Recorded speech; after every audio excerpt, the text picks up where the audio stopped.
Weaver. And I'm Tracy Glover. And we are here from Healing Children LLC to talk about toxic thoughts. This is one of Miss Glover's most favorite things to talk about.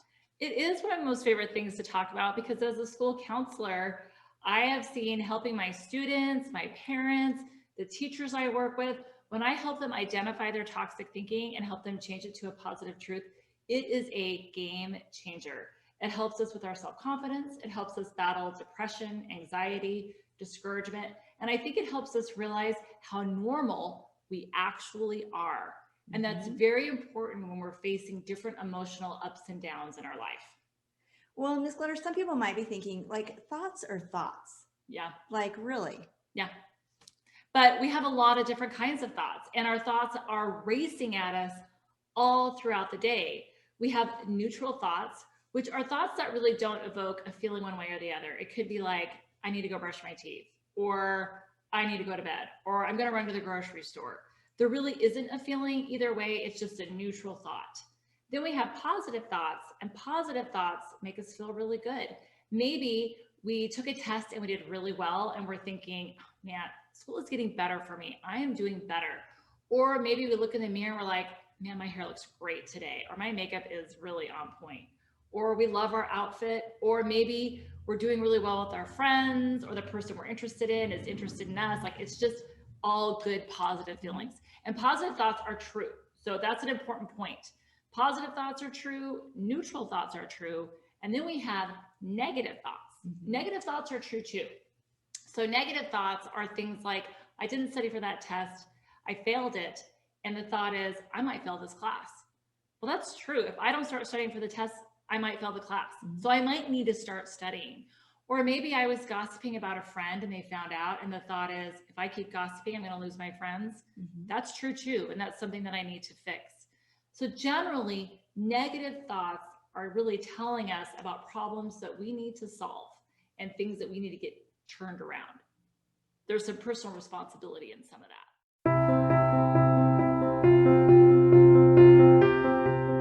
So we've talked about all the different kinds of thoughts. And I think before we define what a toxic thought is and what it does to our body, it might be helpful, Lena, if you would define what it means for something to be toxic. Yes, so something to be toxic means it's something that is harmful or damaging to something else. So some synonyms might be noxious, poisonous, destructive. We often think of toxic when we think of the earth, when we think of pollutions upon the earth. And pollutions are very damaging to our environment. They hurt our air, our soil, and our drinking water. And so toxic thoughts are the same. They affect our mental state, they impact our brain, and they impact our body. That's right. So toxic thinking, I think the best way to define it is a lie that we tell ourselves that discourages us, upsets us, and quite frankly, they make us feel terrible, and they evoke shame and doubt. So I think the best way to explain it is just to give you an example. Let's say I wake up in the morning and I have a pimple. A typical thought might be like, oh, got a pimple. Oh, well, I need to wash my face more at night. Or I can throw some cover up on and no one's going to notice. It's not the end of the world. Okay. A toxic thought with that would be, no one's ever going to want to date me with this pimple. I am going to hide out at home until it goes away. Or so-and-so never gets pimples. They have perfect skin. Their life is just so easy. They're so much cooler than I am. I'm such a nerd, or I'm such a dork, or whatever that might be. Or all the people I follow on Instagram, all the influencers, they never get pimples and their life is perfect and they're perfect and I'm a mess. Yeah. And so it's a lie. Like, we all get pimples. Pimples come and go, and they do not determine our worth. And so if we are thinking those thoughts that we're terrible and no one's ever going to like us, that's a lie, and that is toxic. Exactly. And so I was thinking about, well, okay, it's toxic. So what does that do to us? Well, if I'm walking around thinking no one's ever going to like me, no one's ever going to want to be around me, I'm not going to be very outgoing. No. I'm not going to be saying hi to different people. I'm not going to be friendly to different people. I might shut down when people come up and talk to me. Like, it's going to keep me from being my best self. And that in turn is life-changing. It's life-altering. Yes. Because we never know what path we could have gone on that it stopped us from. Exactly. So that's why it's super important to start identifying those toxic thoughts and dealing with them so that it doesn't keep us from what we want in our life. now that we know what a toxic thought is and what it does to us, I think it might be helpful, for them to understand, how does this work? Like, how does it work with our brain? Well, maybe to understand that, we need to talk about kind of what the brain's job is first. Okay. And then that will help us understand all that. So our brain's primary job is survival. And its job is to protect us both physically and emotionally. And it does this in a lot of ways, and mostly it's unconscious ways. Like, we're not even aware that it's protecting us, but it needs to do that so that we can be safe. So for example, let's say I'm out in the wilderness and there's a bear. My heart rate's going to start picking up and letting me know there's something wrong. And my body is going to have me either run, which is called flight. It's either going to have me fight, or it's going to have me freeze. So sometimes it will have you become immobile and freeze. Whatever thing your brain believes is the best thing to protect you is what it's going to do. And our brain and our stomach and our heart and our lungs are all interconnected in a very complex system. But again, a lot of that's happening at the unconscious level. And so most of the time that works correctly, and it is there for a reason. But sometimes it kind of gets mixed up in our system, and our brain and our body decides something is dangerous when it's not in fact dangerous. Yeah. And that's kind of part of our toxic thinking. So for example, when I was in middle school, we had what was called Spirit Day, and that's where you dress up for Spirit Day. And you want to have pride in your school and your spirit. And so I was a very shy, anxious child, hard time talking to anybody, but I decided as a junior high student, I was going to have some spirit. Yes. And so I dressed up in spirit, and the colors were, I think, yellow and blue. And so I had like bright yellow pants on and blue shoes. Like, I went all out. And at the bus stop, there were some girls there who were not very nice girls anyway. They kind of scared me anyway. But that day I walked out to the bus, and I always went the last minute so I didn't have to hang out with these girls. That was my way of protecting myself. Yeah. And as I got to the bus stop, they both started laughing at me. Okay. And not a nice laugh, a very mean laugh. And so that whole day, of course, I had toxic thinking that whole day. Like, everybody's looking at me. Everybody's judging me. They're thinking, I mean, I can't believe I dressed up. Why did I do this? This was an awful thing to do. Should never have dressed up. And so from then on out, now my brain and my body decided that dressing up was bad and dangerous. So anytime there was an opportunity to dress up, whether it's for Halloween or a friend's party, my brain and my body react, and it's like, yeah, it's not safe. It's not safe. And some of that's at the unconscious level. All of a sudden I would just feel maybe sick to my stomach, or I'd feel really tired. Like, I'm too tired to go to that party. And so the thought might have been, I dress up and I get made fun of. And I think that thought was actually kind of hidden a little bit, because instead of thinking it, whenever there was an opportunity for a party, I would just feel really tired. Well, and I think that's important to know. Like, sometimes our toxic thinking is a little bit hidden, because we do have two parts to our brain, right? We have our unconscious part, things that are keeping us alive, keeping our heart beating, helping us breathe, but then also other thoughts to keep us safe. Yes. So we have our toxic thoughts that are kind of running through that unconscious mind, that once they become conscious, right, where we're aware of our thinking, that's when we need to deal with it. And we can work on it. So what we have to do that is we do have to pay attention to our feelings. Right. And so it's not just our emotional feelings. Sometimes it's our physical feelings, because they're also interconnected.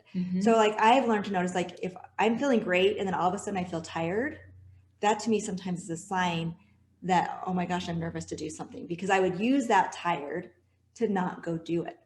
Oh, sure. And so I have to say, okay, what am I thinking? Is there something I'm nervous about? Is there something I'm worried about? What are my thoughts? What are my beliefs? Those are the opportunities that you have to understand what it is your internal thinking is, bring it to the conscious place and work on it. And for me, it was learning, it's not dressing up that's dangerous. It's not emotionally dangerous to dress up. There were just some mean girls at the bus stop. Yeah. And your brain took it as all of it is being unsafe, versus these girls were just mean girls. Those girls were just the reality is these girls were mean girls. And if you probably knew more about their life, their opinion may not have mattered so much. Exactly. Like, sometimes with kids, because we don't have, as kids, we don't have the whole picture, right? We don't know what this person's life is like. We don't know what's going on. So we interpret it as, there's something wrong with us, with me. And then your brain tries to protect you. And then you start to believe these things that are not true. Yeah. Yeah.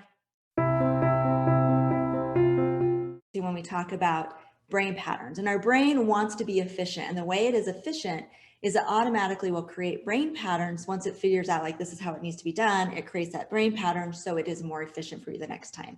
So it's just like when you're learning to drive a car. At first, you have to think about your foot on the gas, your foot on the brake, your where your hands are. You have to think about it all, but eventually your brain integrates that all and does it automatically. Yeah. Well, our brain is constantly creating brain patterns. And unfortunately, brain patterns for negative events are much easier for your brain to make those patterns because it's meant for survival. Right. So to say is we're wired to survive. So it's supposed to be easier. So if we're in that dangerous situation again, Incubus, we can survive.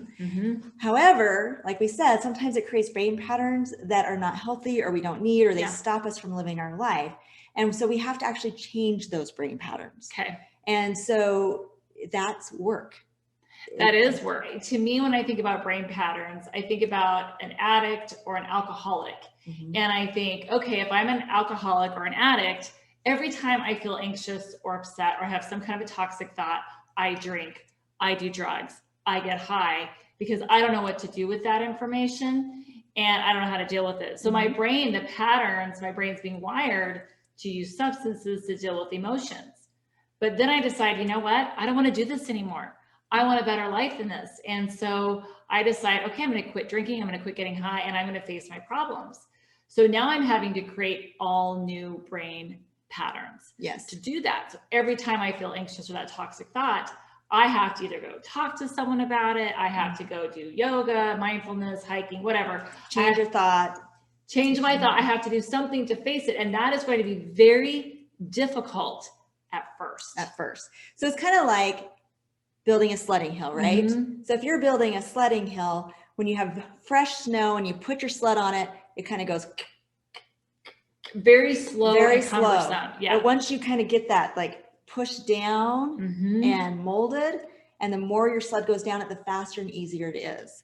That's how it is for changing thoughts. At first, it's really hard and it wants to go the old way versus the new way. And you just have to keep working on it, keep trying and keep doing it over and over again to change that pattern. And it does change. That's what's amazing. Eventually that becomes just as automatic as, like, let's use the alcoholic addict, for instance, because I think that's an easy example. So as that person is, every time I feel that toxic thought, I'm not going to drink, I'm not going to do drugs, I'm going to do the right thing, I'm going to talk about my problems, I'm going to deal with life. They do that, their brain gets wired to that, and the less appealing that substance becomes. So it's the same as if we take the pimple example. I wake up with this pimple on my face, and at first I'm like, I'm not going out, I'm not going to leave the house and no one's going to like me. And I have all these toxic thoughts going on. I'm like, no, that's not true. I am awesome just the way I am. I can cover this thing up and I'm going out into the world and I'm going to be myself. As you do that over and over and over again, that toxic thought starts to go away. Yes. And what's interesting too, is as you go out and you're friendly and then people are like friendly back, it helps you really reinforce that change in your thinking as well. That's right.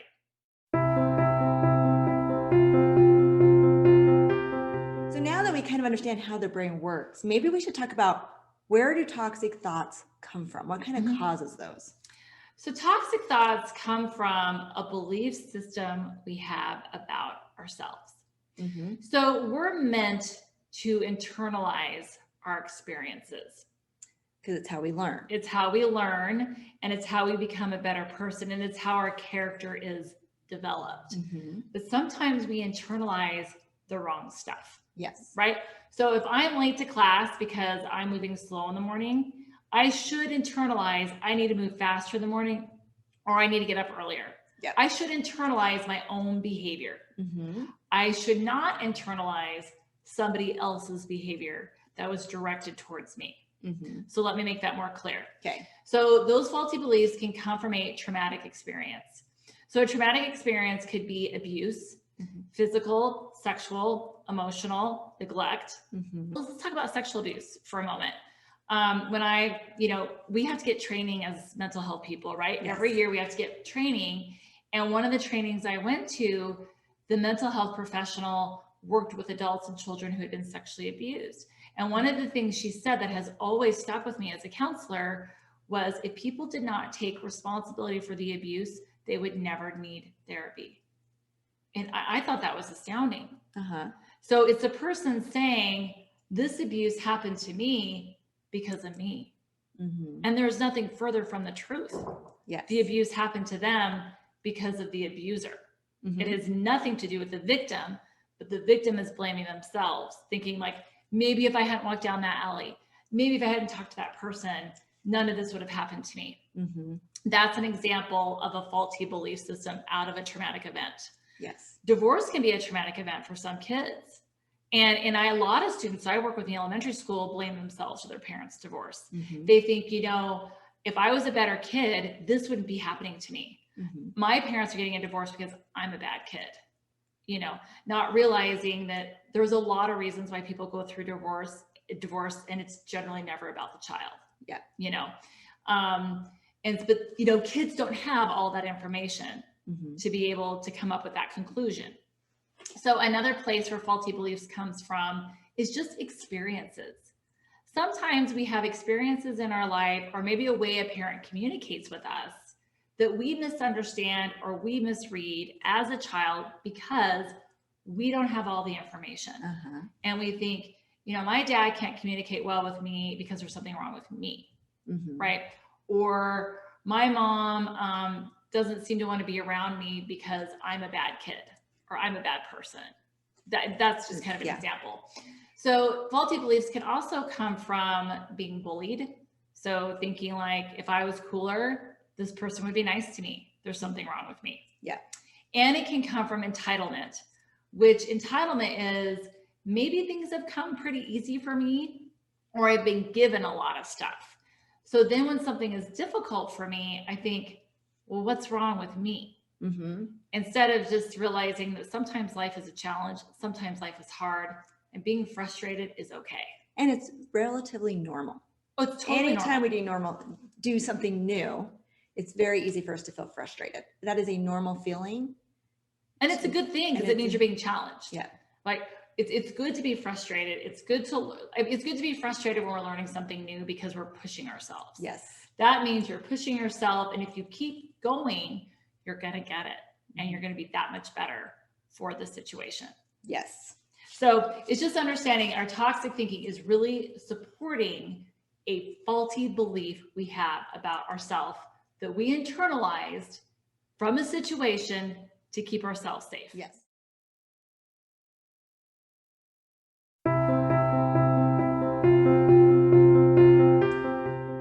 So who all has toxic thoughts? All of us. We all have Are it. you saying I have them? Yes, you have them. I have them. Your teachers have them. Your parents have them. Your friends have them. We all, the most popular, coolest kid in school has them. They are a part of being a person. Okay, so I thought, the teachers, of course, have it all together. Well, they probably do, but they still have toxic thinking. Okay, maybe share some examples of that. So toxic thinking for a teacher might be, maybe a kid gets moved out of their class and gets moved into somebody else's class. And it's like, this kid got moved out of my class because I must be a terrible teacher and everyone's going to find out. Mm-hmm. Okay. Well, that's not true. No, you just don't know all the information about what's going on. Right. There could be all kinds of things going on. Mm-hmm. And just because one student, maybe you're not one student's cup of tea, doesn't mean that you're nobody's cup of tea, right? It just means one person, Yes. right? But teachers go through that kind of stress. Yes. I'll give you an example. Like I used to do these big red ribbon week assemblies at school as a school counselor, and I had one that did not go well. And usually my assemblies were phenomenal, but this one did not go well. And it had a lot of technology, and I practiced, like I did all this work with it, and it just flopped, and I was embarrassed and like hung my head in shame for a week. Uh-huh. Like, I'm not of value if I don't have good red ribbon week assemblies, or people are judging me, or my principal's gonna be mad at me. Uh-huh. That's toxic thinking. Your parents might have it, if they're struggling with something in their job, or they're struggling with something, maybe with their kid, maybe their kid's struggling and they're thinking, if I was a better parent, they wouldn't be having these issues. Or if I was like so-and-so, if I could parent like so-and-so, my kid would be more successful. Mm-hmm. They have those toxic thoughts. So we all have them in some form or fashion. And you never know really when they're going to pop up. No, that's the that's the part that's hard.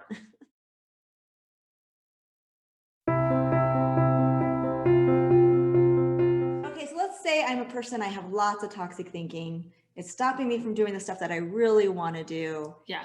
What do I do about it? Okay, so the first thing we need to do is start thinking about our thinking without judging ourselves. Okay, so in being able to scan our bodies and recognize our feelings, because generally you're going to notice how you feel before you know how you think. So it's kind of like maybe I'm going throughout my day, I feel great, and then all of a sudden I'm like, Yep. feeling a panic or an anxiety or feel my stomach gets upset. There may be something that I thought or something that happened Right. that I need to be paying attention to. Right. Okay. So then you need to be asking yourself, what am I thinking about? Mm-hmm. What's going on in my mind? And sometimes that's hard to identify. Mm-hmm. So what I do for myself sometimes is I journal it out, I write it out, because it's easier for me to be honest with myself before I'm honest with somebody else about how I'm thinking and feeling. So sometimes I do that. And it's remembering there's shame and doubt attached to toxic thinking. So that's what gets people scared to admit it, right? So we need to start writing down or talking about our thinking and recognizing the shame and doubt that's attached to it, but getting it out there on paper with somebody else. Yes. Okay. And then we need to ask ourselves, where is this coming from? What is this about? What does this mean? I got a bad grade on this test and I think I think I'm stupid and everyone's going to find out. Well, why do I think that? Where is that coming from? So you need to be asking yourself those questions. And sometimes you're not going to know.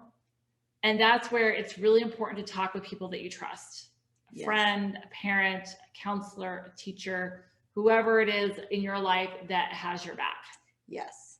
You start talking with them about it, and eventually you'll understand what the healthy truth is. And then every time that toxic thought crops up, you have to say, no, that's not true. The truth is, if it's the great example, the truth is, I'm still smart. I'm just being challenged. And that's a good thing. Yeah. Or in my case, whenever I have a toxic thought about a dress up party, instead of me saying, I can't do dress up parties, I'm not good at it and people are going to judge me, I can be like, nope, that's not the truth. The truth is dress up parties can be lots of fun. And the experience that I had was with two mean girls. And it has nothing to do with me. And it has nothing to do with me. That would be the healthy truth. Yeah. And so it's identifying that something's happening, kind of identifying what it is, and then figuring out what is the healthy truth. And then it's forcing your brain to go there. So it's saying, like, when that toxic thought comes up, like with the dress up, it's telling yourself, no, that's not true. And that takes practice, it takes work, and it takes awareness. Yeah. And that means we have to slow down and really pay attention to our thinking and our feeling.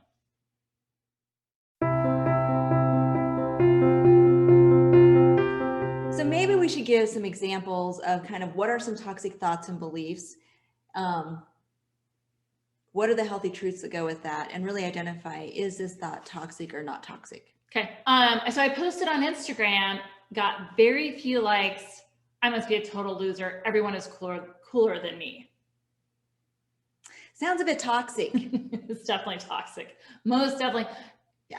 But the reality is, as long as you like what you're posting, who cares if other people like it? It's a toxic thought that you have to let go of if you're going to be posting on social media. And our belief or our value is not tied to the likes on social media. So maybe the healthy truth is, not everyone likes my post. That's okay. I like it. Exactly. Okay. All right. Let's do another one. Okay. I started a new job. I feel anxious and nervous. I must suck at this. My boss is going to find out and fire me. I think I'm just going to quit. That's definitely toxic.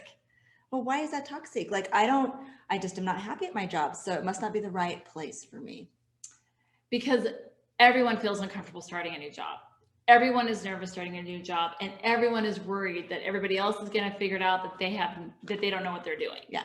And the reality is, if we open up our mouth, everybody else would be like, oh yeah, I feel exactly the same way. It's normal. It's a normal way to feel with a new job. Mhm. Yeah, it's anxiety provoking. So what we're saying is it's toxic because it is normal to feel nervous, but it doesn't mean that you're bad at your job. And if you means stick is with new. it, And if you stick with it, it gets better and then it goes great. you'll develop friends, you'll learn new things, it'll be great. Okay. So, I'm tardy for school again. I'm always tardy. I'm going to have to take summer school. Sounds kind of true. Yes. That's not toxic. That's where it's like, no, you need to get to this class on time and you might actually have to do summer school. Yeah. And you might have to change something about your pattern of behavior. That's right. Yes. It's not about your value. It's about your pattern of behavior that needs to change. That's right. There you go. Okay. So my friend was hanging out with somebody else, which means that they are rejecting me and they don't like me. So I'm not going to talk to them anymore. Most definitely toxic. But why are they hanging out with somebody else if they like me? Because we need more than just one friend, right? We all need more than one friend, and friends hanging out with other friends doesn't change how they feel about you. In fact, they might even like you more after hanging out with other people because they might be like, wow, I really miss so-and-so. There's so much more fun to hang out with than this person. And really, at all times of our life, not one person can meet all of our needs. Right. And the kind of that bigger social circle and having people from different groups is really important to enriching your life. And so Miss Glover and I were best friends. Right. Because of the business, we hang out with each other quite a bit. However, we both have very different social circles. I have a social circle of people that I walk with and I run with and I talk with. You have social circles of people that you go out with. It doesn't change our friendship. Right. It actually probably enriches our friendship more because we both have different experiences. Because I can't meet all of Miss Glover's needs. She can't meet all of my needs. But her having other friends does not have anything to do with how much you care about me. Right. Yeah. And I think it's kind of that trust that your friend can have other friends and not leave you too. Exactly. So the healthy truth is, oh, my friend is just hanging out with somebody else. We'll hang out with each other later. Or I can go hang out with other kids too. It's just going to be fun. Yeah. And I'll hear about what they're doing and it'll be interesting. So to bring everything together, the thing we want to remember to have an emotionally and physically healthy life, we need to have healthy thoughts. And so if you look at this picture that we have, it's a picture of a road. And on the road, there are some big boulders. And maybe let's say we're going down that road because we need to get around the bend to a place that we're going. But those boulders are in the way. But to get there, we're going to have to move those boulders out of the way. Now, if I was like somebody else, I might be looking at that road thinking, I move these boulders out of the way. The other side of the road doesn't look so great. Why would I do all this work and put in all this effort? Well, what you don't realize often is around the corner could be something like this. This beautiful, beautiful place, this beautiful image. Well, our mental health is the same way. Oftentimes, there are lots of different things in our road that get in the way. And one of those big things is our toxic thoughts and our thinking, like we've talked about. And we can leave it there because we might think, why work on it? Because on the other side, it doesn't look so great. Yeah. Or realize that if we move that out of the way and we continue to work on that, move that out of the way, around that corner is something beautiful for you and beautiful for your life, and amazing things can happen. Yeah, that's right. So some questions for you to ponder as we're closing things out is, are you feeling anxious? Are you feeling depressed? Are you feeling lonely? And if you are feeling those feelings, who can you talk to about those things? Can you talk about it with your parents, with your teacher, with your friends, maybe your school counselor? We all deal with toxic thinking, and we all deal with feeling anxious, depressed, lonely. Those are things that we all have to battle through and struggle through. And so we're here to support you. And if you're worried about seeing a counselor, or if you're anxious about seeing a counselor about your feelings and your thoughts, maybe ask yourself, is that a toxic thought? Are you thinking, they're going to think I'm crazy. I'm not going to a counselor. Or everyone's going to think I'm weird. Yes. And I don't want people to think I'm weird. I'm not going to go to a counselor. I'm fine. Most of us need mental health support from time to time as we're dealing with life's challenges. It's just a part of it. And it's remembering that toxic thoughts ignite feelings of shame and doubt. So it's remembering that toxic thought is trying to keep you from getting your needs met. And counseling, bottom line, is really about dismantling toxic thinking that is a lie we're telling ourselves anyway, right? So you could also meet with us. We do telehealth, we do Zoom meetings with people, we do counseling. And so if you think, you know what, I might want to talk with Healing Children about some of these things, talk with your parents, make sure it's okay with them. And then you guys can schedule a half-hour free consultation to see if we're a good fit. And then we can schedule counseling meetings with you. We would love to support you in any way we can. And we wish you the very best.